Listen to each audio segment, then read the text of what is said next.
Welcome to the Pool Nation podcast, where it's all pool talk.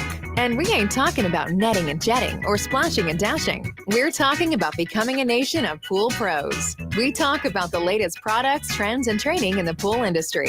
Now let's welcome your host, with over a decade of industry insider experience and still the reigning champion of Marco Polo, Edgar De Jesus, and his co-host, John JJ Flawless, the fastest netter in the West, and Zach the Pool Boy Nicholas.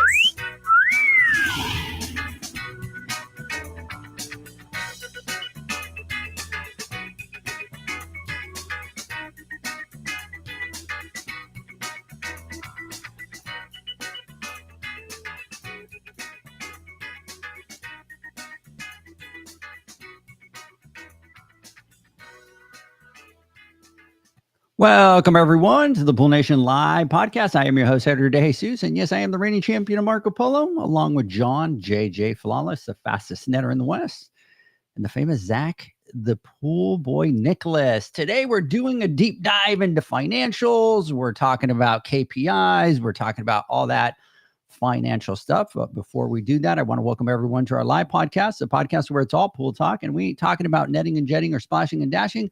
We're talking about becoming a nation. And yes, we will talk about the latest products, trends, and training in the pool industry. But before we get started today, I want to thank our visionary partners for this podcast, the Ultimate Pool Tools, the SPPA, Blu-ray Excel, Aquastar Pool Products, Natural Chemistry, Raypack, Heritage Pool Supply, and Hayward Pool Products. We want to thank them for their continued support. Zach, good morning. Well, I think we've talked about this before, but I truly believe that we're getting to the point where we're going to have to come up with new titles for ourselves, because I'm sitting here, I was John, the just thinking that. fastest netter in the West. I'm like, I don't know about that anymore. And I'm looking at myself in the pool boy, and I've got like gray hairs in my beard. Yeah, I mean, what, 2 more years, and then we're gonna... That's it, right? I'm the champion of Marco Polo, but the water's a little too cold unless it's 90 degrees to swim in it. Yeah, so I don't know. We need to start thinking about that. But no, I'm doing good. I'm excited. It's been a long time coming, but I finally got a new computer, and I've got to give a big shout out to John, because without him doing the whole deep dive thing, I don't think I would have one that is, I want to say, as good as I've got, because this thing, I don't know anything about it. I know it's got cool lights and stuff, and 2 terabytes of storage, which I don't know if I'll ever use that, but I've got it now. Oh, let's trade, because I just got the new desktop and it's already almost full. It's like, really? Just between the videos and the pictures for the awards, not all of them, just kind of the first batch was like 75 gigabytes of video and pictures and all that. And I'm just like, oh my God, like I'm having to start to look at like big time external storage, but then it becomes an issue. By the way, people, this is a pool podcast, but we're talking technology here. But it becomes, nowadays with everybody connected everywhere, right? So it's like if we're at a show and I want to get some of that content to our editor and stuff like that, it's like, how do you do it? Unless it's like a cloud base. And so there's so many different things that go into it. But yeah, no, I what I love about talking to John is like a lot of times I don't have time to like deep dive and geek out and look at things, and you can spend hours looking at stuff, and I'm like, John, this is what I need, top of the line. He's like, done, Yeah, and then I was just like, click buy, yeah, we're good to go. Like, that's what I did with the desktop. I'm like, John, I need this, I need to make sure it has this, I need to make sure it has that, just send me the link to click and purchase. And he's like, oh, there you go, click. So he's really good at it. So yeah, nice. So everybody, John is out today. He is out actually at the Golden Ticket out at Aquastar, which they've kind of been quiet this morning. Nobody's posted, right? Or is it just me? I've seen a couple, and it looks like it's going to be an amazing time. From this morning? No, not from this morning. Just from yesterday. People like arriving and stuff like that. Yeah. Yeah. So I wonder if we should call Todd on the live podcast and be like, bro, should put them on the spot. You're getting FOMO right now. I totally have FOMO. Okay, so I checked. Todd posted. Let's see here. Golden ticket winner. Oh, dude. Oh, this majorly has given me FOMO. Okay, so everybody that's listening, if you're not watching to this, you can't watch it. But Zach, look at this. They have a bus? They have a bus, dude. Wow. I Yeah. can't even put this phone straight because I'm left-handed here. So wait, hold on. Let me do it with the right hand. Look at that. Everybody is on the bus and they're Heck all yeah. going. Oh man. And we're not there, bro.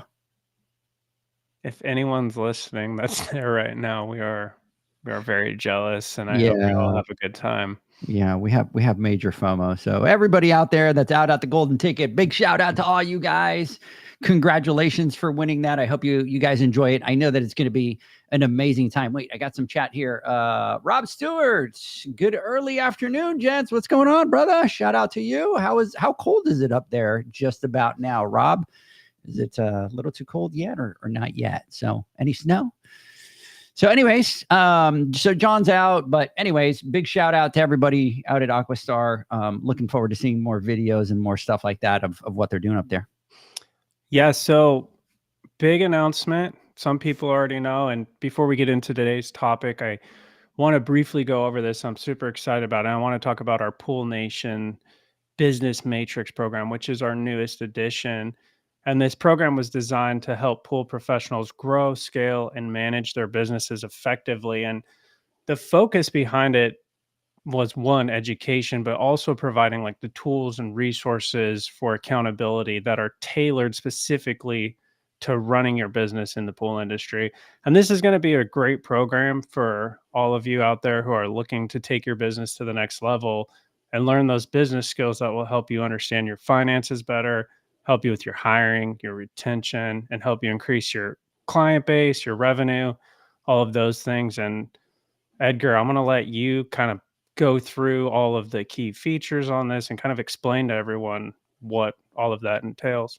Yeah, absolutely. And sorry, I was kind of trying to scrounge through Instagram to see if I found any more pictures because I really do have that FOMO now. So, yeah. Anyway, so we're excited to do the business group, and again, there's a big talk about the name of it, right? The Matrix, but it's kind of a business group, the mastermind. But the biggest thing that it is, Zach, is really it's going to be a keep that what you were talking about, that community of like-minded, business owners that really kind of want to take their business to that next level.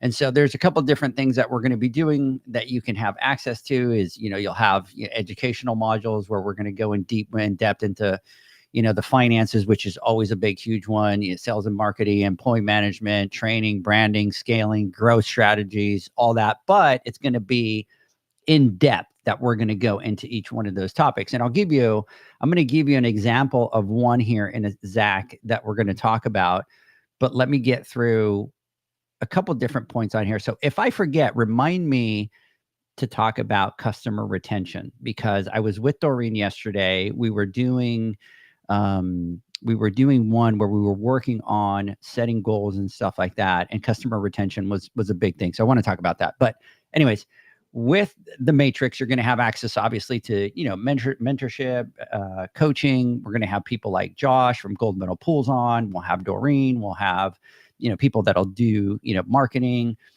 all that kind of stuff. You're going to have access to quarterly Zoom meetings. The big thing that you do need to understand is that there is going to be homework, that there is work that you have to do in order to do this. An example, first one is going to be teach you how to set goals properly. Using the SMART method, and you have to set 2 goals. And when you come in, you're going to set a personal, and you're going to set a company or a team goal, right? So we're going to hold you accountable for those 2 goals through the program. So we'll have quarterly meetings where we'll be doing stuff. Obviously we have a software that you'll be using, the Peak Planner, so that you can, set your goals, the tasks, all that, to make sure that you're doing that. And then we're going to have some special resources of training videos and business tools that'll be available only to the people that are part of this group. So So an example, Zach, kind of going back to some of the things that we were talking about yesterday, as Dorian and I were kind of going through and kind of prepping for the first one that we're going to do is, we start talking about, what are some of the goals that companies need to set? And a lot of it tends to go right off the bat towards the personal side, right? Like, I need to be a better boss, or I need to hold people more accountable, or, people tend to look at themselves and try to figure out what things they need to improve themselves. But there's also a business aspect to it, right? And as we started creating some of these example goals, because some of it is like, let's create a couple of examples so people could use, we kind of went with one that I think most people are going to default to, and that's finances, right? Like, they want to either pick up more pools or make more money, right? Everybody always wants to do that. And here's the interesting thing. As we got into that and we're doing, the sample goals and going through and prepping for that first training that we're going to be doing January 18th, one of them was like, okay, let's do it simple. I want to pick up more revenue or pick up 20 more customers, whatever it is. And we kind of start going through those steps. One of the things that comes out in creating those steps is, what things do you have to do not only to pick up the customers, but then more importantly, let's talk about customer retention. Yeah. Right. Yeah. Because the challenge is, we go out, we pick up 20 pools, but then we turn around and we lose 15. And we're so focused on the picking up more pools and managing all these other things that we don't worry about customer retention. And if you don't worry about customer retention, then you're on this vicious cycle of just, you're not scaling, right? Like, man, I got 200 pools and I can't grow more than 200 pools, but why? Right.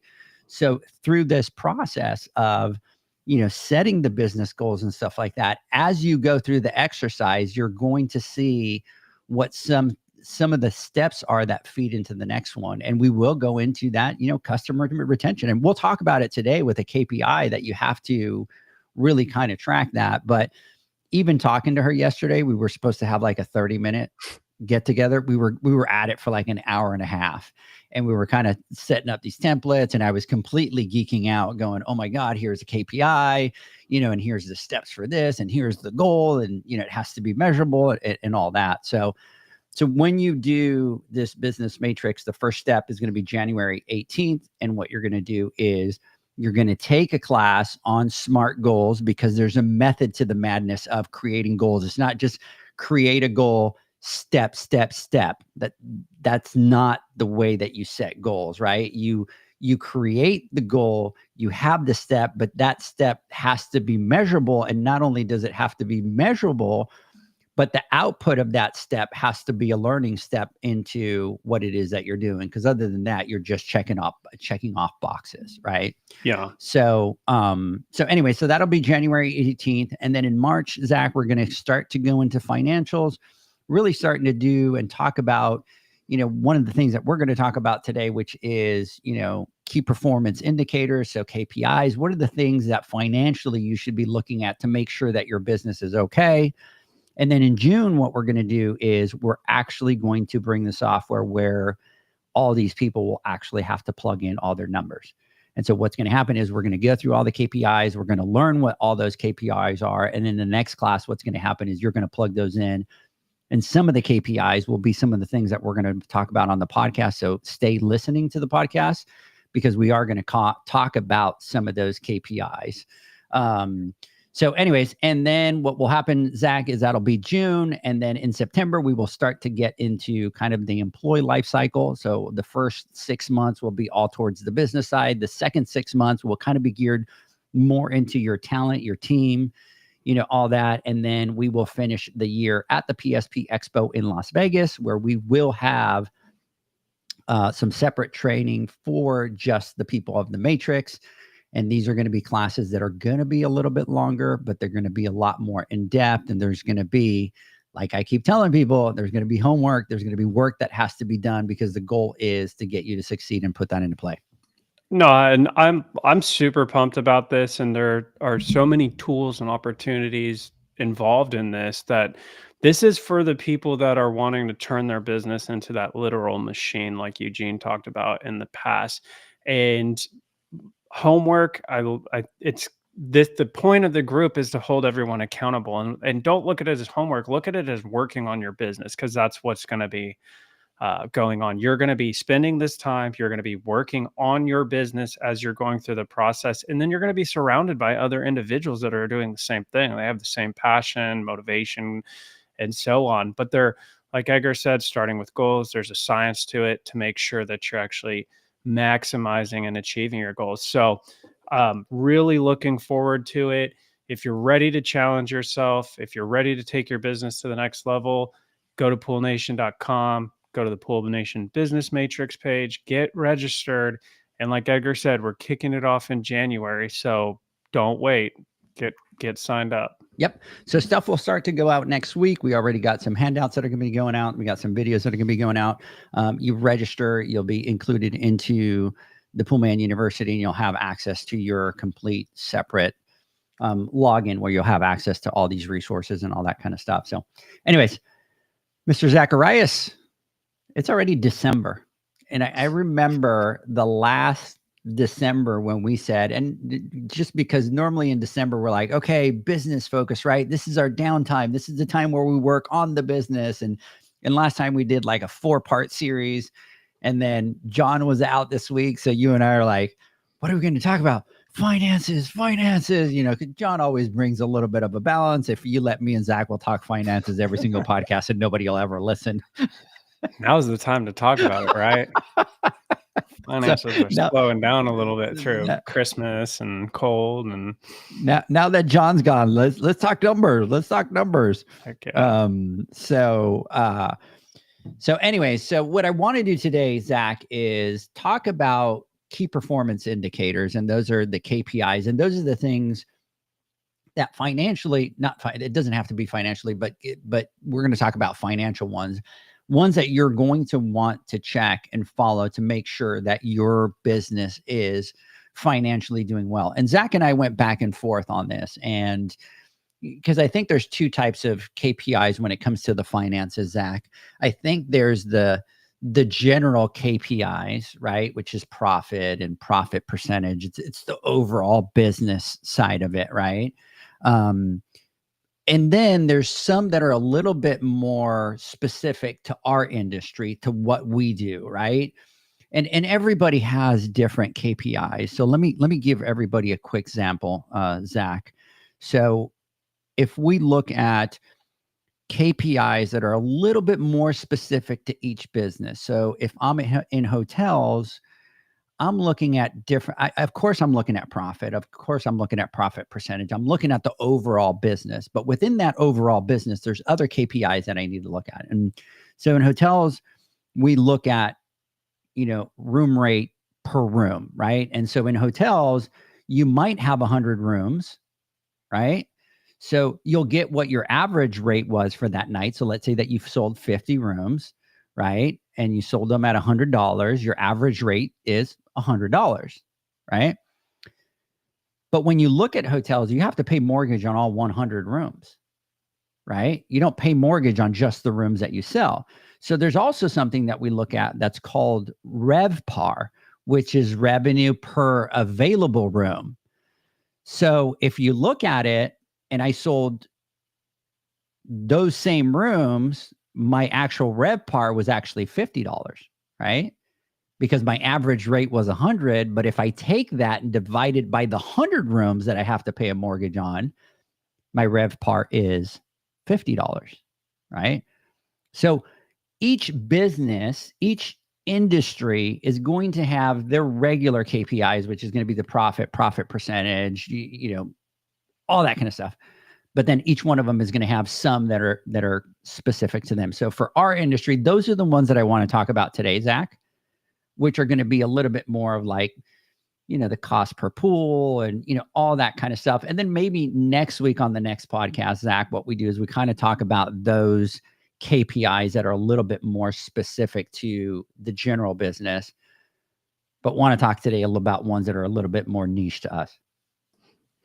Yeah. And for those of you listening that may not know, KPI stands for Key Performance Indicator, which is, in simple terms, is just metrics. And there is a there's a book, and it's called How to Measure Everything. And so, when you think about it, there are, like Edgar's saying, there are ones that are specific to industry and what service you're providing or product you're selling. There's ones that are general to businesses in general. And the reality is that if you found a way to measure something, you could consider it a KPI if you can measure it and track it.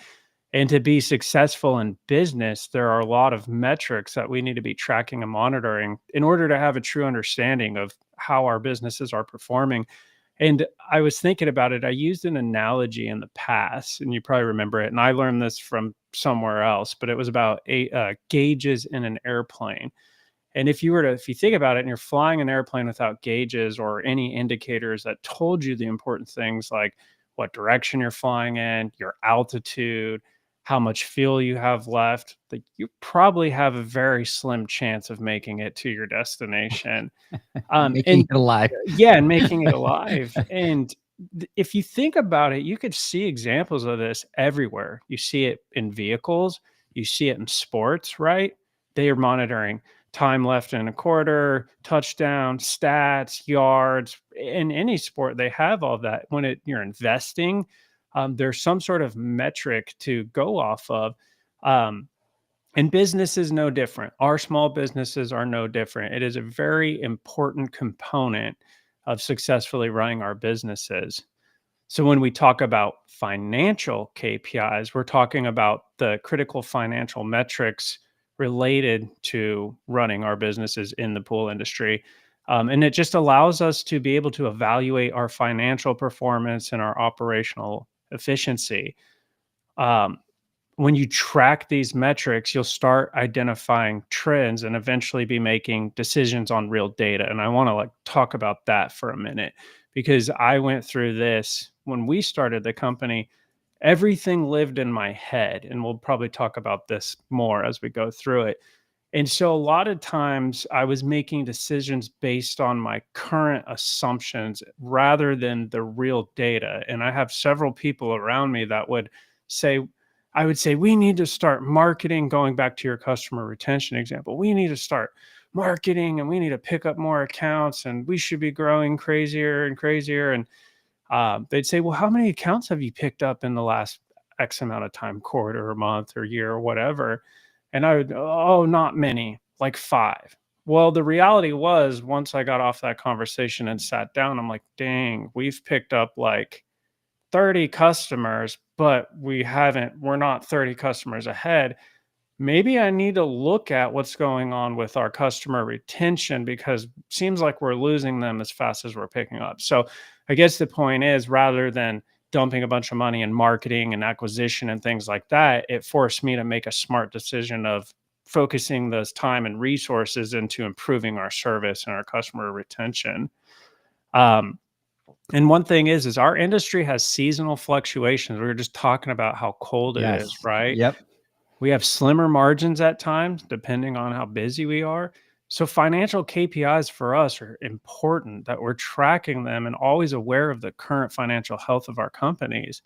And one example would be understanding like your break-even point. You need to know the minimum revenue to cover your expenses. We've talked about this so many times. You Over need and to know over. the Yeah. minimum revenue you need to cover your expenses each month, so you know what to expect in the slower months. And monitoring cash flow, that also helps prepare for slower months. So the point is tracking KPIs will help you with all of these things.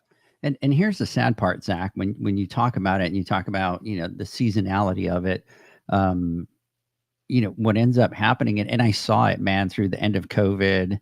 I've seen it different times where companies either grew too fast, right? They didn't have things in place. Then things slowed down and they weren't doing enough repairs or enough extra jobs to be able to cover the payroll, right? So you're starting to run short on cash. I saw businesses having to sell, right? I saw, and I'm not talking builders, I'm talking pool service companies that didn't have an option because during the summertime they were slammed, they were busy, they added the bodies. Then the wintertime came, all the repairs stopped, all the extra work stopped, and then all of a sudden they're having a hard time covering payroll. And those companies were either having to sell or they were either having to let people go, or some of them tried to just stay and muscle through it. And then what ended up happening is they ended up going out of business. So, it's really important that you kind of measure all those things, and you can't go off of just, an assumption. You can't kind of go through, because I have money in the bank, I'm doing good, right? There's no worse feeling as a business owner to be stressed to cover payroll. There's no worse feeling, right? Because you as a business owner will say, well, I just won't take a salary, but you have to pay your employees, right? And that the amount of stress that comes from that is huge. And unless you know your numbers, some of these KPIs, you're not able to manage that and stay ahead of it. So Yeah, let's unpack that a little bit further.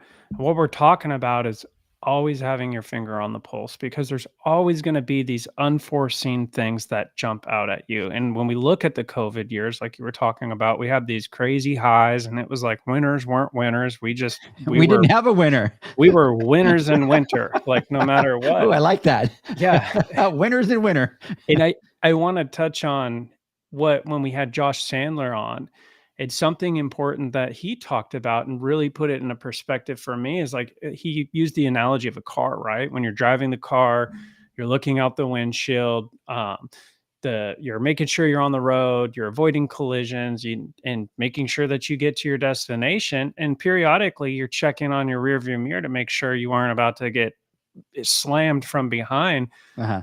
Having metrics is essentially doing the same thing. There's forward-looking metrics. There's metrics that look at the past and help you identify these trends, so that when you do go into a slower month, like, you're prepared for it, right? I know in December, we are always going to dip. Pre-COVID, I knew I could draw you a line chart of exactly what the year was going to look like revenue-wise, where the spikes were going to be, where the lulls were going to be.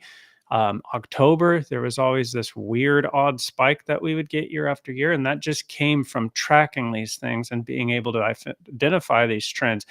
And that helped me predict the future. And then over time, things change. So you can't just figure it out once and let it sit. You've got to keep going and looking at these things. So bottom line is, with the right financial KPIs in place, like, you could build a solid foundation and use that data to streamline your business, become stable, become profitable, and hopefully grow. Yeah. And you can KPI to death too, right? Like, you can create all these things that you're going to look at, all these things that you need to look at, and you can go nuts. You can have so many, Zach, that then you don't look at any of them, right? And it's just like everything else, unless you're truly using certain ones and implementing them and looking at the data, it's really not going to do you any good. So I think that it's really important when you start to look at, this dashboard or these gauges, whatever you want to call them, to figure out how your business is doing, is that when you start, don't go and put 15 of them in place. Don't say, these are the 15 things that I'm going to look at every month, especially if you are a one polar, especially if you have one employee, right? That you still have to do a lot of things, because what happens is we get excited about, they get really excited about monitoring all these stuff. They put them all into place, but then what happens is they create a lot of work that's unsustainable. Like, you can't sustain the work. And a lot of these things, you have to have either the time or some extra people on your team to be able to kind of monitor some of these. Yeah, I mean, there are a lot of cool KPIs, like, as we get into it and as you look at it. And I've learned about tons of them, and trailing 12-month KPIs, and there's ratios and all these things. But I did make that mistake of trying to track all these things. And a lot of times the data is hard to mine. It's hard to put together. It's time consuming. So you might be motivated at the beginning and you start putting these things in place and you're on it, and then you slowly start to fall off. And then at the end of the day, it's serving no purpose for you. So I think the goal is, and it's funny because this ties into goal setting perfectly, like you were talking about, is it start small, start simple with something that's meaningful. And then once you start to perfect that and make it a consistent habit, then add on the next one. Yeah, no, I agree 100%. So just as you're going through these, just try to figure out which ones are going to be the ones that you could do the easier ones to track, right? And I'll give you a perfect example of what I'm talking about. You might be able to figure out kind of what your cost per pool is a lot easier than figuring out what your cost of chemical per pool is, right? So I'll talk about the difference. And Zach, I'll let you talk about the cost of per pool here in a second, right? But if you talk of a cost per pool, it's easier because you're just looking at your overall expenses, right? So it's easier to do the mathematical equation to get to it. When you start talking about cost of chemicals per pool, you now need to make sure that you're tracking everything that you add to every single pool, right? And then if you have 100 pools, you're looking at 100 pools individually, right? So just thinking about that, think about how much work you've now added. I have to now look at 100 pools every single month to figure out what the cost of chemicals per each one of them is. So there's ones that you will implement that'll be easier to implement. And then as you get proficient at them, then what you do is you really kind of start going deeper and deeper and fine tuning. And there's a big misconception, Zach, with a lot of the pool pros that I talk to, that they're always like, I want to figure out what my cost of chemical per pool is. And yes, there's an opportunity to do that. And yes, you should do that as you get bigger and you have a team and you have all that. In the meantime, what you could do is you can look at the average, right? Yep. Which really kind of takes more into account the chemicals that you're buying versus what you're adding to the pool. And it gives you a little bit of a gauge. Once you master that, then you move to the next one. So Zach, I'm going to let you start and have you start talking about, one of the first metrics that is niche to our industry, and that's the cost per pool. Yeah. So the first one on our list today is cost per pool. And this KPI measures how much it costs to service a single pool, including your labor, your chemicals, your fuel, and other overhead costs. And I have an example here. If your cost per pool is $60, but you're charging $55, you're losing $5 per pool. So knowing what your cost per pool is allows you to adjust your pricing to ensure profitability.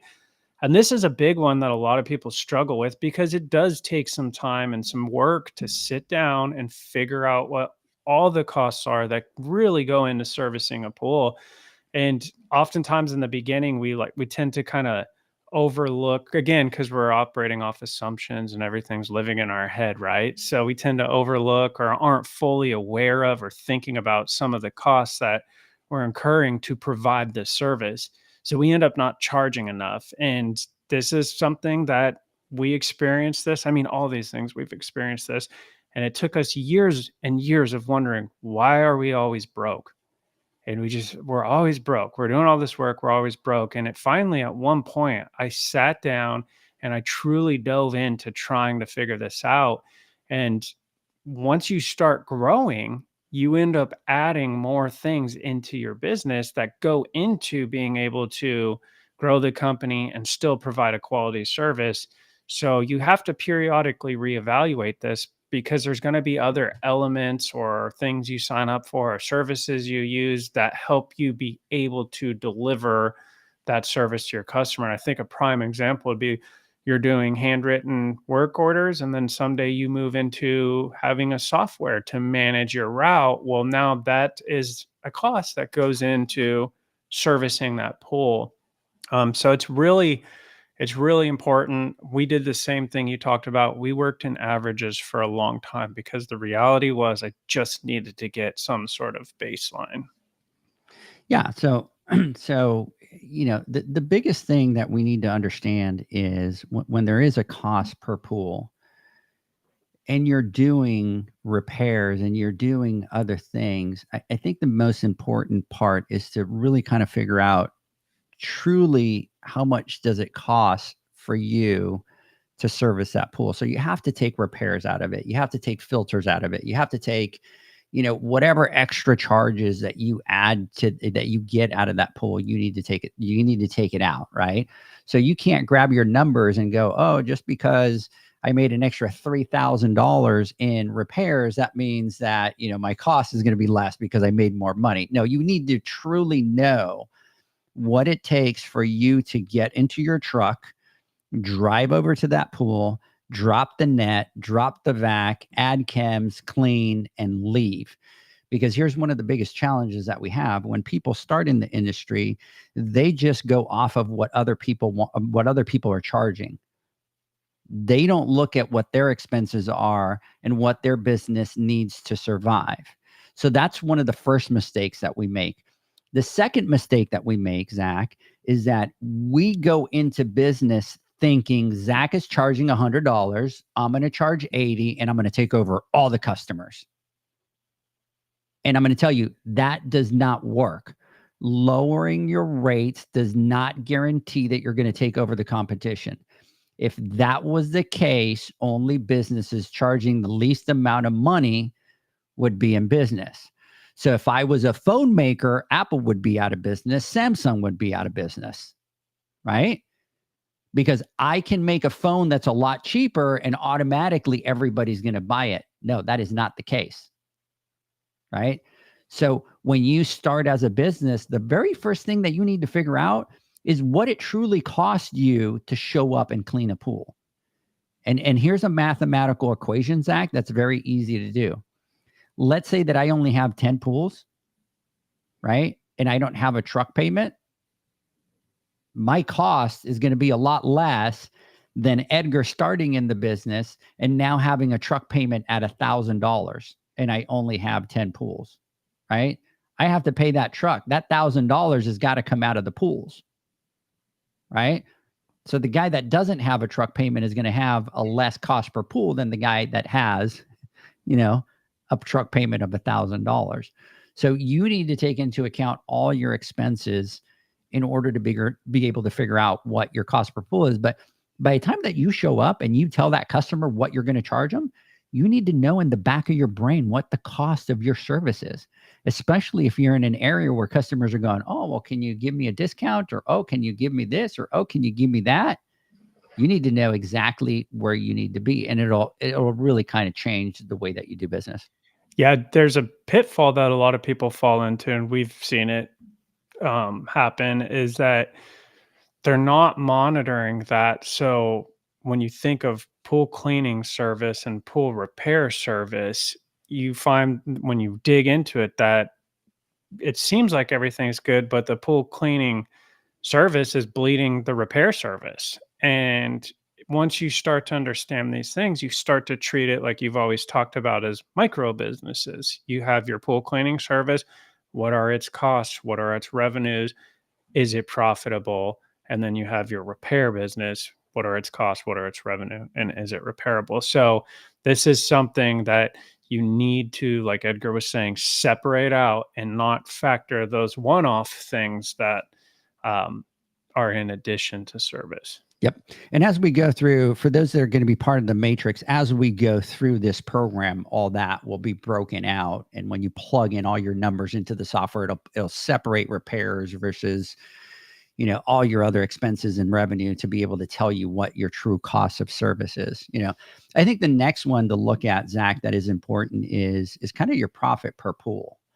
And this is one that's important. I'm going to tell you why. So if you know what your cost per pool is and you figure out what your profit per pool is, it really gives you a really clear picture. It doesn't give you a clearer picture than what your revenue and what your profit is going to be, right? So, I'll give you an example, and let's say that you have, 100 pools, and here I'll do my math because we don't have John to throw the numbers at, but right, John's really good at. John, do the math for me. And he just spits it out as fast as I can type it in the calculator. Yeah. But let's say that you have 100 pools, right, and that your profit is $30 at the end of the month per pool, right? Well, now you know that you're making $3,000. So if you know what your profit per pool is, it's easy. Just multiply how many pools you have and boom, there's your profit. That's how much money you're going to make, right? So if I look at it and I go, I got 100 pools and my profit is $30, I'm making $3,000. But what happens if all of a sudden you look at that and you go, I have 100 pools and I only make $10 per profit? Right now you're looking at it and you're like, oh man, it's only $1,000 now, right? Mm-hmm. So automatically your mind starts thinking from the business sense and starts going, I need to improve this number. I need to make my profit per pool better. So what am I going to do in order to achieve that? And so then your mind starts thinking, as soon as you go quote another rate, in the back of your head, it's going to be, man, I quote them at $100, but I want to be at $50 profit per pool. So now it's $120. And here's what's going to happen automatically, Zach, is when you know what that number is and you walk into that backyard, automatically your brain and your sales pitch is going to become a $120 sale pitch, not a $100 sales pitch. Because you're confident in knowing what you need. And the thing is like my web guy, Robert, checked me on this. I talked about lowering prices at one point, and we did the math, and it was like we'd have to have like 40 more pools on route than what we currently have to make the same money. And it was like, wait a minute, like, nope. Like I got all the confidence that I needed to be right where we are. So it's really important. And if you don't know what your profit per pool is, you'll have pools that are, again, bleeding out your other pools, because when you, even in terms of like a $30 profit, let's talk about like a callback, overusing chemicals, adding a specialty chemical to the water and just being like, oh, like I'm not going to charge them for that, and dumping it in. Taking longer on a job because they have half a tree that has blown into the pool, just whatever it is. There's like 1,000 things that could go wrong, and you have to be planning for some problems to occur. And if you're leaving yourself on razor thin margins, like you're not going to be 100% on point successful every visit. And that's where a lot of people find themselves getting in trouble, or feeling like me and Justin, where like, why are we always broke? Yeah. Absolutely. Hey, Zach, let's do this. We've been at this for about 40 minutes. Let's take a word from our sponsors. When we come back, I want to jump into the next one, which is a big one for me. But we'll share that when we come back. We'll be right back. The Hyper Pole from Ultimate Pool Tools is a pool care pole designed by pool professionals for pool professionals, featuring precision-crafted carbon fiber and stainless steel construction. Go to ultimatepooltools.com or Instagram at Ultimate Pool Tools. Pool pros have specific needs when it comes to general liability insurance. The SPPA program has you covered. With 3 tailored and customizable general liability options, SPPA makes it easy for pool pros to feel secure. Find out more and get covered at thesppa.com. Now available, Pool Invoice. Pool Invoice is a pool billing software created specifically for the pool service and repair industry. It's developed for our industry and only our industry. Pool Invoice is built with recurring billing in mind. You can print, email, text invoices, or even send via WhatsApp. You can add recurring or yearly charges, accept credits, and set up autopay. You can even see when customers have seen the invoice. It even has a customer portal where they can log in and see, print, and pay invoices. It has all your customers' information on one page, so you don't need to search through hundreds of invoices looking for the one you need. Just go to the customer profile and it's all at your fingertips. Created specifically for the pool industry, Pool Invoice. Now available at poolinvoice.com.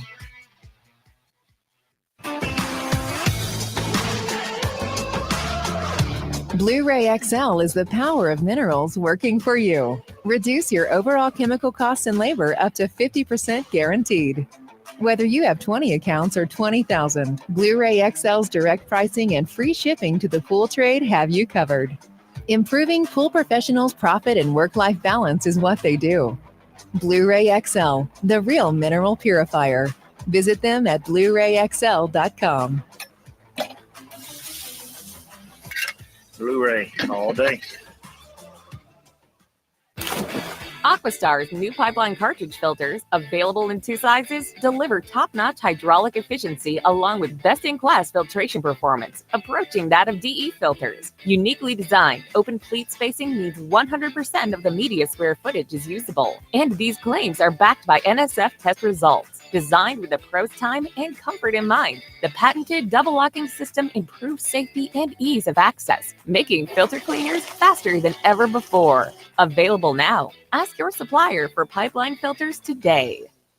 Natural Chemistry, a leader in specialty water care solutions for over 30 years, is proud to provide products that make pool service easier than ever before. Its unique enzyme formulations in Pro Series Pro Blend improve efficiency of your pool program while reducing frequency of filter cleaning and scum lines. Natural Chemistry is also well known for its wide variety of phosphate removal solutions that include a non-clouding formula in Phos-Free and extremely high-range removal with Pro Series Phos Remove or Phos-Free Max. Save time, save money, save work with Pro Series products.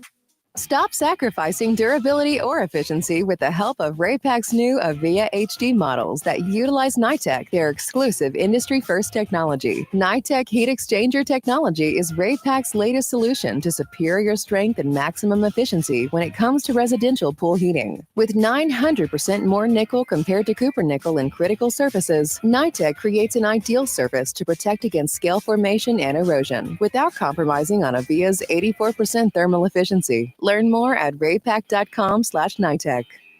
The next evolution in lighting is here. Universal Color Logic 2.0 from Hayward. The latest in pool and spa lighting was designed with you in mind, making installation a breeze. Upgrades include a detachable cord and first-of-a-kind adjustable lower catch to overcome variations in plaster thickness. As always, Universal Color Logic lights retrofit into virtually any in-ground pool or spa while delivering industry-leading, vibrant color. Visit Hayward.com to discover more. Welcome back, everybody, to the Pool Nation Live podcast. We're talking to Mr. Zacharias. John is out today at the Aquastar event. Zach, we got a lot of exciting stuff that we didn't talk about. We got new sponsors coming out in 2025 that we haven't talked about. We got some new stuff that we're rolling out. We got our schedule that we're rolling out. We got the one event that you guys are not letting me talk about for next year that I have to keep shush until the end of the year. Like I'm fired up. When you want to talk about it. Damn. John's not here. He'll let us spill the tea, right? Right. So we should call him and get permission to spill the tea onto what we want to do for next year. He's going to be like, hell no. So anyways, if you charge for filters separately, do you factor that in as part of repair or part of service? I do service, but kids see since it's a standard reoccurring as the service invoice. So here's what I recommend to everybody. Hey, filter clean. So David, I'm going to answer that right now. Our boy Todd, Ripple Effect Pool Service, big shout out to you. I do want to tell you something, Todd, that I thought was hilarious. So when Todd was leaving California and he was going over to Arizona, he was kind of going through some business names and kind of stuff like that. And we kind of talked through it. And Todd, you should give me a call. We haven't touched base in a little while. Would love to kind of catch up with you and see how you're doing out there. And so obviously like Ripple Effect was kind of one of the names that came out. And so he kind of, went with Ripple Effect Pool Service. And I like it from the pool standpoint, right? You get that ripple effect, that shine. So anyways, so Todd, when we were doing the name for the business matrix that came up, the Ripple Effect kind of came into the equation as one of the business. And I don't remember how it was, and it sounded good. It was something, Ripple Effect something and stuff like that. And I'm like, nope, we can't do that. Todd's business is called, Ripple Effect. You get a nice letter in the mail from an attorney. From his attorney. Todd will be sending me a cease and desist letter going, Edgar, you need to stop using the name Ripple Effect. So anyways, Todd, we're always thinking about your brother. Hope you're doing good out there. So David, coming back to your conversation. So what happens, and this could be a twofold. It's a little bit probably crazier for Zach, and I'll let Zach talk to his point from it. But when I did pools, I charge for filters separate. And when we teach our financial business class, we teach you that is part of a separate micro business, right? Because what happens is that filter clean has nothing to do with your tech or your employee going out to clean a pool, right? that is added revenue that comes in as part of you servicing that pool. So when you're considering your numbers in there, I wouldn't consider that part of my service because I'm charging for it separately. Now, Zach, for you, that you do include um, doing good. I got a Todd, doing good and kicking ass. I'll give you a call one of these days soon, bro. You better call me sooner than later. That I'll give you a call one of these days sounded like when I get a chance. So, He's anyways, busy. just messing with you, brother. Ain't got nothing but love for you out there. So, so Zach, how do you what would be your recommendation? So for our model where we do an all-inclusive service, which includes a filter cleans, we average it out and factor the cost of the filter clean, the labor, the time it takes, and everything in an average, so that we know, because the filter clean is averaged over a monthly basis. So, but Right. we are making some awesome changes in our business because as we've grown, there are things we need to do, but that would be a whole nother Podcast. podcast in itself. But yeah, inclusive people out there, because I know there's several, and the way we do it is based on averages. Yeah. So you can kind of look at it either one. So, if you do the model where you include it in the rate, you can include it in there. You have to take that in consideration as you're looking at your numbers, that there's a little bit of added revenue in there that belongs to the filter service. Like Zach was saying, you can also have an average, and what you could do is you could mathematically take that out if you wanted to kind of get a clear picture. But really what my recommendation to you is, if you're looking at something, pick how you're going to do it, and then always look at the numbers the same way. That way you're always looking at everything evenly. Don't change this month and kind of go, oh, well, I'll take it into consideration this month, and then next month I won't deduct it, and next month, because then you can't look at the law of averages. And the idea is to look at the average 12 months so that you can see where the spikes are coming in and out of. But David, in the class that we do, we talk about different micro businesses. We talk about, different revenue opportunities and how you need to think of your filter cleans almost as a little bit of a separate business, right? And then whatever extras you do, let's say that you do Deco Seal, then Deco Seal can be kind of a little bit of a separate business for your business. And then what you do is you yearly track the revenue for those to make sure that you're getting the most dollar out of that backyard. One of the other KPIs is, cost of customer lifetime. We'll kind of get into that. I don't want to kind of confuse you.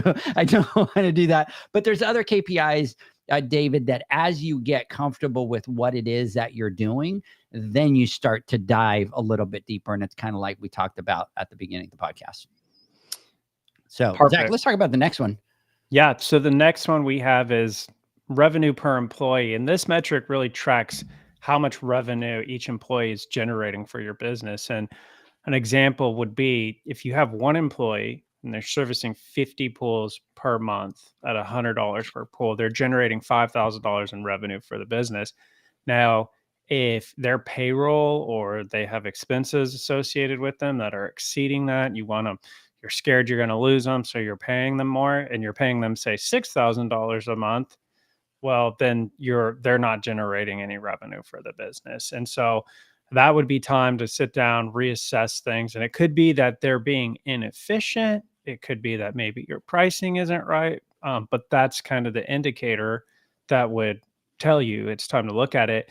And as much as we want to create careers and have a great place to work, we need to be generating revenue. And we create jobs so that people have work that they can get paid for and they can make money for the company. And if we don't know whether or not they're generating revenue or they're just costing the company money, then we could be bleeding money. And we want to watch out for that. This was always big for me, especially as I started to add employees, right? I kind of had an idea of how many pools they needed to do, how much revenue that was bringing. And then it gives you a little bit of information that's very easy for you to do. And that is, like, let's say that you've got 50 pools, $100, $5,000, right? But this person over here only has 45. then you'll know right away that that person has a potential for those 5 other customers that you're going to be able to add to it, right? And so you really have to have a good finger on the pulse of how much revenue each employee is going to bring in, right? And then you can even get in deeper, which I wouldn't recommend that you do at the beginning, but down the road, you grow, you have people in the office, you have, admins, you have people doing your bookkeeping, all that kind of stuff.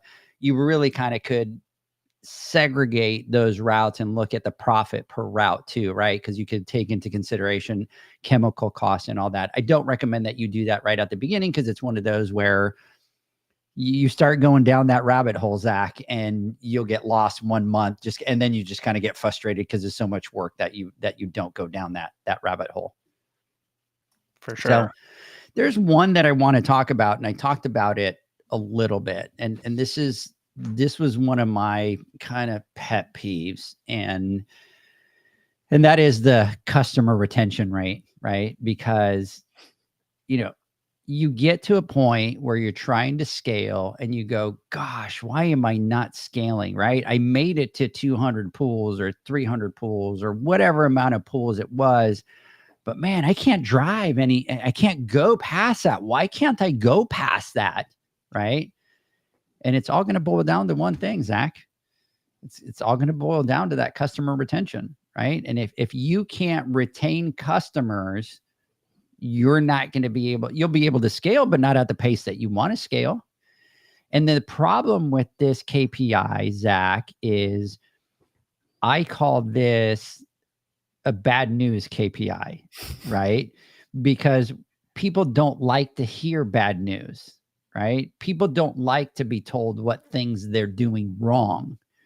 But this KPI is something that if it's low, it tells you that you're doing something wrong, and you have to figure out what that is. And you have to figure out why your customers are leaving, why they're not happy. And then more importantly, what are you going to do to be able to reverse that? Because unless you reverse that, you're just going to stay in that constant hamster wheel of however many amount of pools that you have. And it's a lot of work. You have to go ask customers. You have to create forms when they're leaving to find out why. You have to go back and train your employees if it's an employee issue, right? It'll be able to track down, gosh, maybe it's one of your employees that's kind of, losing a lot of pools and you're not doing anything about it, but it forces you to have to look back and kind of look at one of these things. And I think this is an important KPI that you should start putting into play when you're a small company, so that when you're big, you have it figured out. It makes you ask a lot of questions. And I know that you've heard me on the phone ranting and all these different times about picking up more. And it's like you said, it's like you can pick them up just as fast, but you can lose them just as fast. And we really sat down and we were looking at our retention. And it prompted us to start asking, okay, anytime someone cancels, whether through email or on the phone, we need to find out why. And with, everything with the economy and COVID and all this stuff, we're a premium price provider. And I feel like we provide a good service, but that's an assumption, right? Like that's my perception, but what's our customer's perception? So we were looking at all the pools we lost, and was it budget? Are we priced too high? And if it's budget, is it truly that we're priced too high, or is it that we're not giving a quality enough service for the value? And so this is just one of those metrics that will, once you start looking at this and tracking it, it will really prompt you to start looking at all these different areas of if you have an opportunity to maybe not spend but maybe you're getting a bunch of word of mouth. People are seeing your truck and you are getting enough calls that if you just retained, 15% more customers, like it would make all the difference in the world. Yeah. And, David is saying the truth hurts, but it also sets you Definitely free. And here's the thing, man, it's not always easy to take, negative feedback, but it's just all about the perception and how you accustom yourself to take that feedback. And early in my career, I wasn't good at taking feedback. And I remember somebody telling me that I wasn't good at taking constructive feedback or that. And I consciously made it to change the way that I think. And so you'll hear me a lot, Zach, where I'll go in, we'll have an event or we'll do something. And I'm like, oh yeah, come and give me the feedback. Tell me what we could do better. And be like, oh, we did. I'm like, I don't want to hear what we did well. Don't tell me what we did well. I don't want to know what we did well. I want to focus on the things that we need to fix, that we need to make better. And it just kind of became the way of the thought process. And then it just kind of changes the way that you think. So when you're talking to customers, I know it's not easy, you know, but if you are going to have a customer that's going to leave you, like, be honest with them and say, hey, you know, I really apologize that we couldn't meet your standards. Would you be willing to give me some honest feedback? I want to better my business. So please tell me what we could do better. Right. And you have to be kind of like David says, is going to set you free, because man, it's going to solve your problem. It's going to tell you what you need to fix. So I could sit here and go, no, man, we're the best at customer service in the world. And they're like, nope, your pool techs are rude as all get out. Right. And you're like, man, they're great guys in the office, but if they're not good with customers, they're not good with customers. Right. And you're going to be forced to have to deal with that. So, you know, I think this is one of my favorite KPIs, because it's something that we don't look at until you get to that part where you're just kind of going through that hamster wheel if you don't have this figured out, you know, from the beginning. So, yeah. The next one on our list is chemical usage cost per pool. And this measures the average cost of chems used per pool. And it helps you really recognize whether you are overusing or wasting chemicals in the pool. And so an example of this would be if your chemical cost per pool was $10, but you're charging a flat rate of $8 for chemicals, well, obviously you're losing money. And this helps you, A, track your usage and look at that, or B, check out your pricing and see if it's appropriate for what you're doing. And it's a very important metric, very straightforward. And this, for us, is and for those of you that have technicians, or if you're getting to the point where you're looking to hire technicians, this can quickly get out of hand. This can be an area. Yeah, and it's an area that you don't really think about all the time, or at least I don't. I probably should more. But it's like, Edgar, you talked about the $30 profit in your previous example. And if you have a tech that's just pouring a little extra chlorine in every pool, or adding algicide just because, like, that $30 will just go away in a flash. Quick. And then let's compound it, right? If you have that going on for, say, like 2 months on a route with 50 pools, like, if you're not monitoring that, like, it'll catch you off guard. Yeah, no, You'll absolutely. Find out. And here's one of those that you have to be very careful with these at the beginning. So let's say that you're just starting, you really aren't tracking a lot of things. You really kind of don't have your financials down really well. This is one of those that if you track, you will go down the rabbit hole. Mm-hmm. And if you pick this one as your first one, you're very quickly going to learn how difficult it is to have to track this one here. Because there's a couple of different ways that you could look at your chemical cost per pool, right?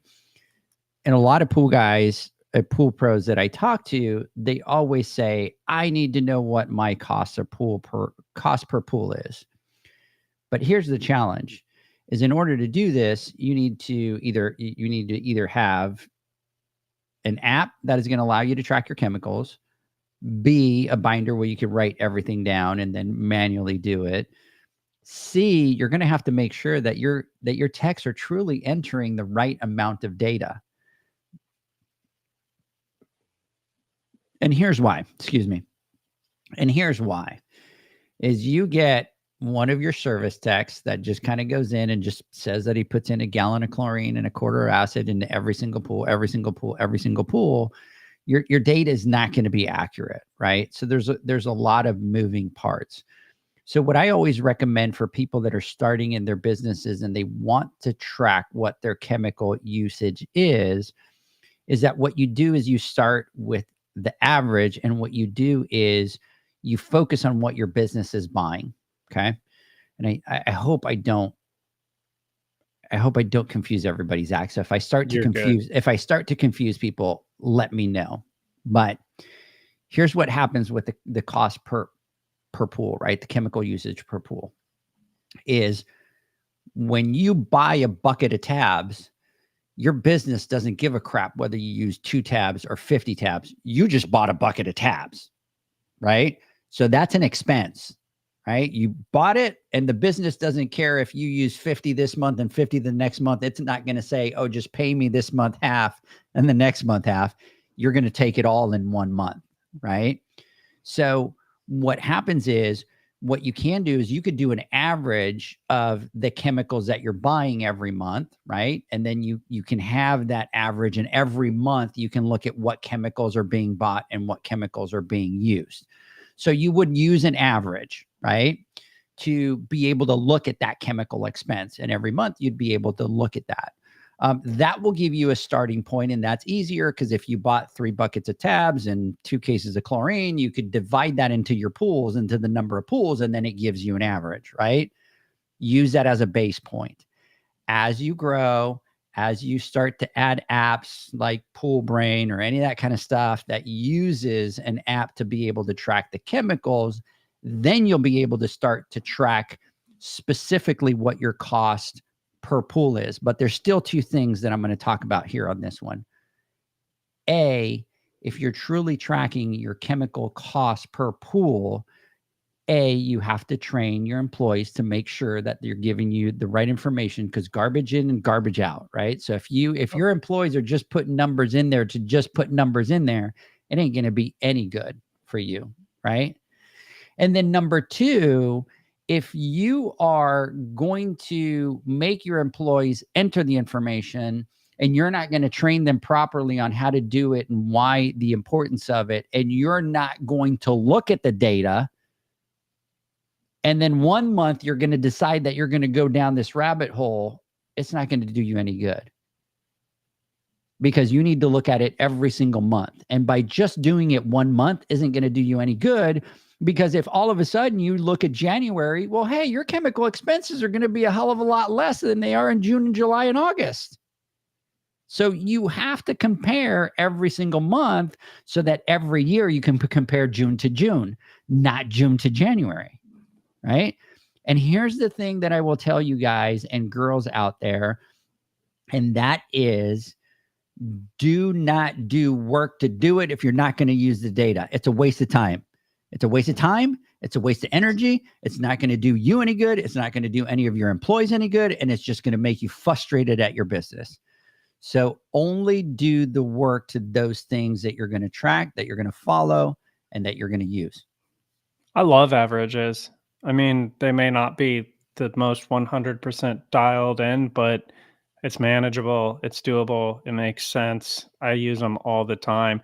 And I mean, when looking at any data, like, you've got to look at it like 6 different ways, right? And, when we're looking at our financial statements or whatever, or let's say average costs, like, I'll look at year, I'll look at Q1, I'll look at monthly, and like kind of compare, and you'll get different data out of those things. But then you start to kind of combine it into like your overall picture, I guess. So I don't think there's anything wrong with averages. And then as you grow, the thing is you bring more people onto the team, and then more people have those responsibilities to where they can then pull that There you data. go. So bingo, gold Yeah. right there. You just dropped some gold, right? It's like you have to have the people to be able to help you with those things, because it's very time consuming. So, Mr. Zacharias, I think we need to kind of leave some of these other ones for the following podcast. What do you think? One more. No? One more? We're going to skip to 7. Oh, 'Cause you 7 is a mentioned good earlier. one. 7 is a good one. Take it. All right. So skipping to number 7, we have average customer lifetime value, which when Edgar was talking about earlier, the maintenance versus the additional repairs. Like, this is one way to look at that. So this KPI helps you understand how much revenue a single customer brings to your business over their lifetime with you. And an example would be if your customer stays with you for 5 years and spends $1,200 a year, their customer lifetime value would be $6,000. And this will help you budget for marketing, customer acquisition costs, because there is a significant cost to acquiring customers. And this is one that surprises me. I love looking at this one because I might have a customer and they're a little tricky to work with, but manageable. And I'll think like, man, Mr. and Mrs. Smith, like maybe we should look at dropping them. And then I'll look at their lifetime value and I'm like, oh, they spent $15,000 in the last 36 months. Maybe we can tolerate it a little bit more. And on the flip side, you might find a customer that is like a real pain point for you, and like they don't spend any money in comparison to what your average customer lifetime value is. Um, and so one thing you can do with this too is it helps you understand turn and how much money you can make in like a turnover rate. And then when you know this, you can prepare for that customer turnover as they near the end of their life cycle. And then you can find ways to increase their lifetime value, which may tie into retention and how can we keep them, move them from 4.5 years to 5 years or 5.5 years. Like, what other areas can we focus on, or what other things can we do to increase their lifetime value? Hopefully that made sense. Like, No, absolutely. And this is a big one, especially when we start talking about the things about those micro businesses, right? And the other things that you need to charge for. And one of the biggest mistakes that I think we do as pool pros at the beginning is we always just focus on the rate. We just always focus on what we're charging for service. And there's so many other things that are added into that lifetime value, right? So it's filter cleans you have to add to that lifetime value. There's the deco seal, whether you do bead blasting, whether you do repairs. Like, as you start to track these, you start to know exactly what that number is for that customer, right? So this is one that's really huge, that you need to track, and that you need to make sure that as you're setting it up, you're looking at all those other micro businesses and making sure that you're adding that to the lifetime value of the customer, right? Because if you aren't doing the filter services on time, if you aren't doing the repairs on time, or letting somebody else do that value of that customer drops. And that's not what you want. You want that lifetime value to continue to grow, because it's not just about the service rate. It's about all those other extras that are in that backyard that you have to take over, that you have to take care of, that become revenue centers and increase the cost of that lifetime value. I think what I was trying to spit out earlier too is with the customer acquisition piece. If you know, like, if you're a gym and you have members and you know that the average lifetime value of each member is, $20,000 and they're there 5 years, then you could start to formulate how much you are willing to spend on your acquisition efforts on marketing or acquiring a customer. So those definitely go hand in hand. 100%. So, Mr. Zacharias, I think here's what I want to do on one of our next podcasts. So we talked about the key performance indicators, the things that we should track, the gauges, the targets, whatever we want to call them, that are really specific to our industry today. And I think what we'll do on the next podcast, or the one after that, because I think we have one scheduled, is I think we talk about some of the general business key performance indicators that as an overall business you should be looking at. But I kind of really wanted to start this way so people kind of get an understanding of what some of the specific ones are for our industry. Yeah, I think we definitely do, because it sounds crazy and complex, and it can be very crazy and complex. But I think for a lot of smaller businesses like us, there are some key KPIs that if you track those and stay on top of them, they will positively affect some of the other KPIs that you would be tracking. Yeah, that we'll talk about. And I'm going to give everybody the key to success when it comes to financials. And everybody always says, we always fear because it's complicated and all that. But I'm going to give everybody here the key to success, Zach. I'm going to give them that one key that's going to unlock their business. You ready for it? Yeah, I want that. And you can tell me if I'm wrong. Okay. When it comes time to creating a profit and loss, when it comes time to learning about your financials, it's very, very, very easy to do. And I'm going to tell you how to do it. And that is that you have to track your expenses and you have to categorize your expenses, right? As long as you do that, all your data is sitting right there, right?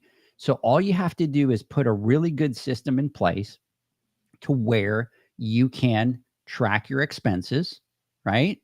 And at the end of the month, be able to look at your numbers. Here's the problem. We're very busy doing 90, 100 pools, managing employees. We always say we're going to get to that later. We're going to get to that later. We're going to get to that later. And then we don't. And then what happens is now I don't have the time to sit and all of a sudden go through the expenses for the last 6 months. And let's be realistic. Who the hell wants to do that? Right? So the secret is if you find somebody to track your expenses and categorize them, you're done. All you have to do is just look at the data every single month. But as business owners, we always will do it later. We'll do it later. We'll do it later. And I'll share with everybody the journey of Pool Nation, right?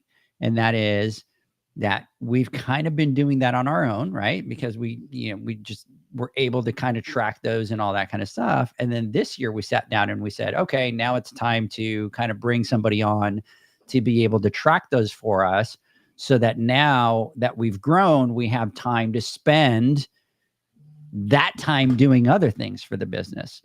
And that happens to every single one of you in your journey. At the beginning, you might be able to do it when you only have 20 or 30 pools. When you start to get to 80 pools and you start to get busy, look, you need to find somebody and hire somebody that could do that for you so that you can spend that time doing something else. But more importantly, at the end of the month, you can say, can I get a list of all my expenses by category? And all you got to do is look at it. And look, people, it's simple. If they track the expenses for you, and every single month you see a line item that says chemicals and you see 100, 100, 100, 3,000, 300, 300, 300, there's a problem. And look at how easy it was to just go and look at it and go 100, 100, 100, 3,000, 300, 300. Wait a second. There's a problem here. Why is there 3,000, right?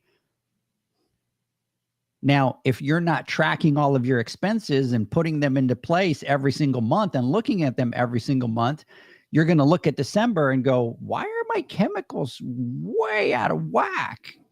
Well, I don't know. I never knew why it was.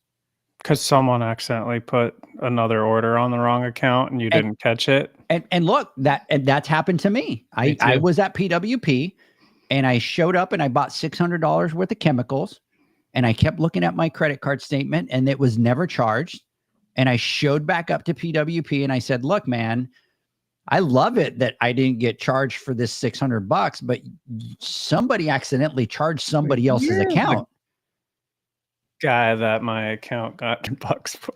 And then all of a sudden I went back and I'm like, here's my credit card. And they found who it was. And what happens is the last number on my account was transposed with a different account. And then they were charged and they corrected it, right? But that happens. So that guy all of a sudden wouldn't have known that he had got $600 worth of chem. So if I'm looking at it every month and every month I spend 300 and all of a sudden that month there's 900, I'm going to be like, wait, there's a problem. Where is it coming from? But guys, the key to the success is if you're not able to do it and you're not able to track them every month, hire somebody. It's going to cost you $200, $300, $400 to be able to do that. But what you're going to get out of that is a lot bigger. Data is king and everything. And you got to spend money to make money. It's all about the ROI, right? Like if you could spend a few $100 and have that presented to you to where you can analyze it, identify things, and not have to sit there all night doing it randomly. And you could be out doing another $10,000 in repairs with that time. Well, it makes that 300 money well spent. Completely worth it. Absolutely. So, hey, Zach, let's take our final word from our sponsors. When we come back, Zach, I want to get your final thoughts. Oh, wait, John's not here. Zach, I want to get your final thoughts. The Hyper Pole from Ultimate Pool Tools is a pool care pole designed by pool professionals for pool professionals, featuring precision crafted carbon fiber and stainless steel construction. Go to ultimatepooltools.com or Instagram at Ultimate Pool Tools. Pool pros have specific needs when it comes to general liability insurance. The SPPA program has you covered. With 3 tailored and customizable general liability options, SPPA makes it easy for pool pros to feel secure. Find out more and get covered at thesppa.com. Now available, Pool Invoice. Pool Invoice is a pool billing software created specifically for the pool service and repair industry. It's developed for our industry and only our industry. Pool Invoice is built with recurring billing in mind. You can print, email, text invoices, or even send via WhatsApp. You can add recurring or yearly charges, accept credits, and set up autopay. You can even see when customers have seen the invoice. It even has a customer portal where they can log in and see, print, and pay invoices. It has all your customers' information on one page, so you don't need to search through hundreds of invoices looking for the one you need. Just go to the customer profile and it's all at your fingertips. Created specifically for the pool industry, Pool Invoice. Now available at poolinvoice.com.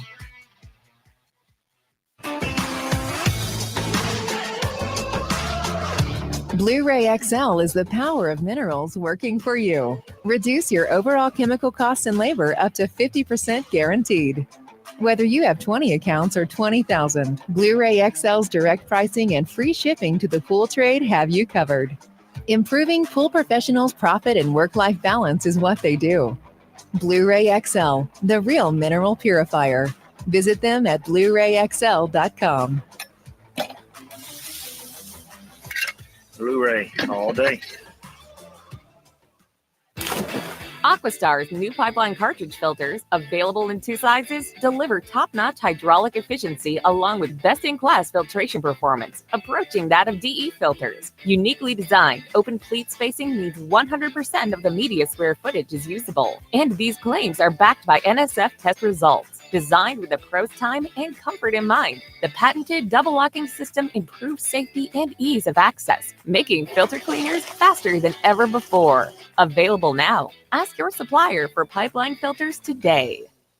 Natural Chemistry, a leader in specialty water care solutions for over 30 years, is proud to provide products that make pool service easier than ever before. Its unique enzyme formulations in Pro Series Pro Blend improve efficiency of your pool program while reducing frequency of filter cleaning and scum lines. Natural Chemistry is also well known for its wide variety of phosphate removal solutions that include a non-clouding formula in Phos-Free and extremely high range removal with Pro Series Phos Remove or Phos-Free Max. Save time, save money, save work with Pro Series products.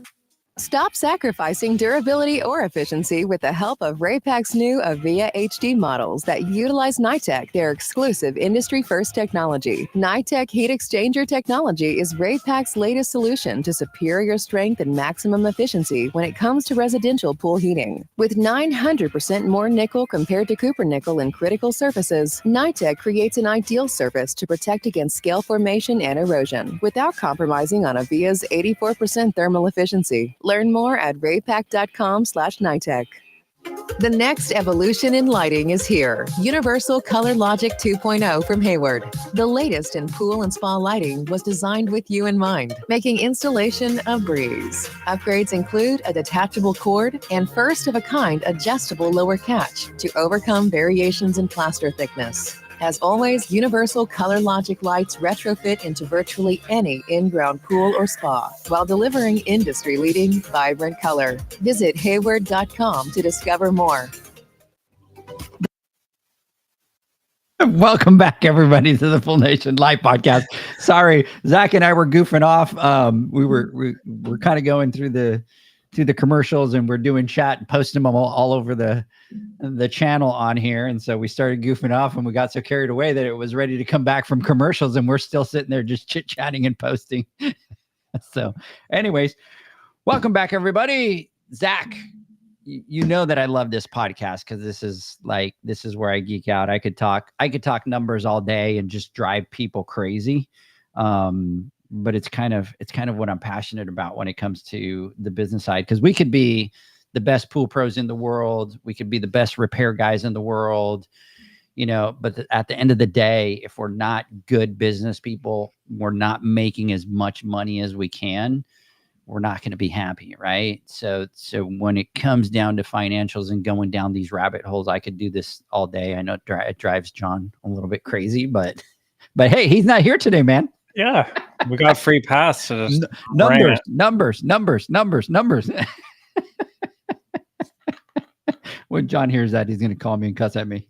I'm wondering, are they at Area 51? Like now it's coming together. There's no phone communication. No phone communication. Did that bus have blacked out windows on it? Let me see. You know what? I'm going to check here on Instagram really quick.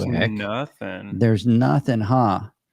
I wonder if Aquastar has put in jammers that they can't. John hasn't said anything in a while. Nothing, right? And what time it's 10:49 their time, right? Yeah. I wonder if I should call them on the podcast and put them on the spot. Do it. You know what? If they answer us. You give me the final thoughts, and then I'm going to call Todd to see if Todd answers. And then if he answers, I'll interrupt you. Just making sure you guys still like us. Yep. So, okay. Ready? Yeah. Go. Final thoughts. So my final thoughts are that all of these are important, and there's a countless number of KPIs that you can track. And I know all of these that we talked about today, but do I track all of them like clockwork without fail? No, I don't. I'm always working to be better. And it's like Edgar said, don't try to start with a bunch. Just pick a couple and perfect those and then add on to that. And the thing is that a lot of us are probably tracking a lot more KPIs than we would think. We're just not doing it consciously and putting it down and tracking it and trending it. So the goal is... Check this Hello, out. this is Todd with Aquastar. Please leave me a message. Hey, buddy. What's up? Hey, you're live on the air. No, yeah. Dude, I'm not kidding. You're live on the air. It went to voicemail. How did you manage to pick that up? I don't know, but we are literally right in the middle of this. Yeah, man. That's what I'm talking about. We're following. We have been doing the podcast, and we're and by the way, I'm not kidding. You're live. Everybody can hear you. I'm sitting there going, these people are up there. They got jammers. They're not allowing these people to post. We've got FOMO. We're on the air. We're let's call Todd and see how it's going. We are not allowed to post. And Ulof's looking at me right now going, why are you on the phone? Tell it's going really well. Yeah. So how's everybody doing out there? Everybody having a great time? Everyone's having a great time. We're having a lot of fun. So anyways, we just want you to know that we have some major FOMO. We've been doing the live podcast. We keep scrambling through Instagram, looking for pictures. We shared the picture of the bus and all that kind of stuff, but we have FOMO, bro. Yeah, we wish you guys were here. We wish we could bring everybody. Next year it's gonna be bigger. Nice. But yeah, we're having a blast right now.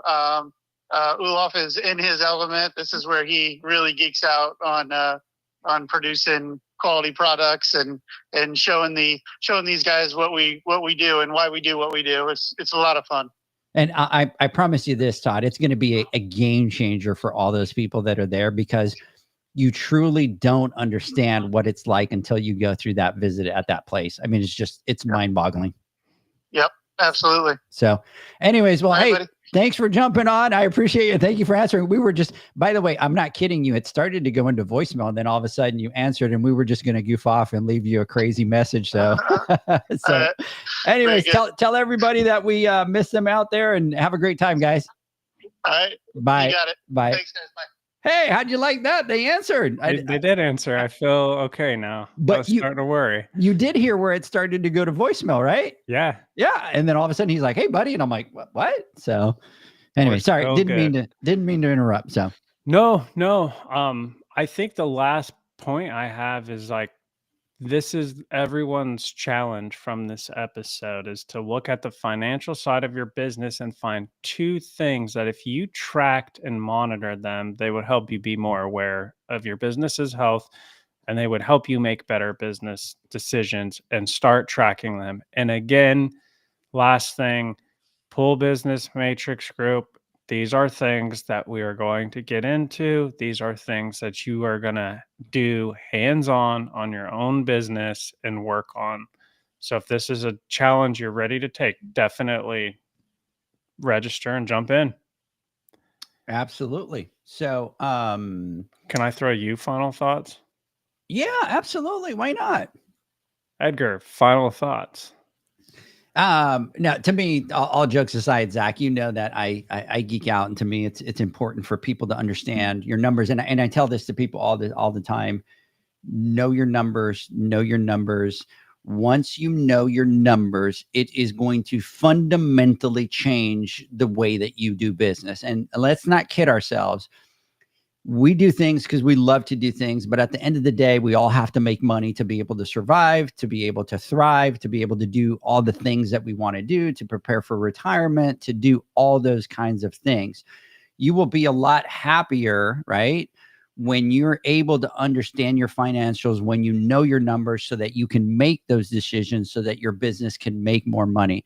And I am not saying that money makes you happy, right? But it makes things a lot easier for you, right? And if you have the money and your business is making money, you're going to have the tools to be able to continue to better your business, whether it's more training for your employees, whether it's more perks for your employees, whatever it is, it's going to make that road a little bit easier. And we're always in fear because we're never taught from a young age, these are your finances. This is how you manage them. People don't want to share. But once you get over that and you pull that curtain open and you say, you know what, I'm going to learn about this. It's just like every other part of your business, right? You're going to flex that muscle. That muscle is going to get stronger. You're going to understand it more and more and more. And all it's going to do is it's going to make you stronger and it's going to make you more successful at your business. So that's my final thoughts. Mr. Zacharias, thank you so much for jumping on.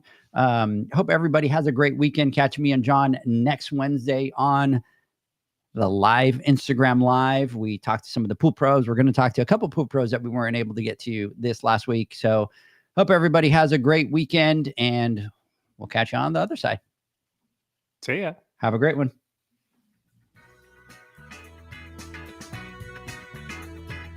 Thanks for listening to the Pool Nation podcast, a member of the Pool Nation family. You can listen to us live every Friday here at 9 a.m. Pacific, 11 a.m. Central, and 12 noon Eastern Standard Time. You can find us at Pool Nation or poolnationpodcast.com, on Facebook, or on Instagram at pool.nation. And to find more info about Pool Invoice, the billing software built specifically for the pool industry, go to poolinvoice.com. Before you go, this is what the pool industry has been waiting for. PoolmanUniversity.com. It's the first platform dedicated to learning the swimming pool service and repair industry. A pool service community where you can connect and find videos on business, service, water chemistry, and repairs. See you there at PoolmanUniversity.com.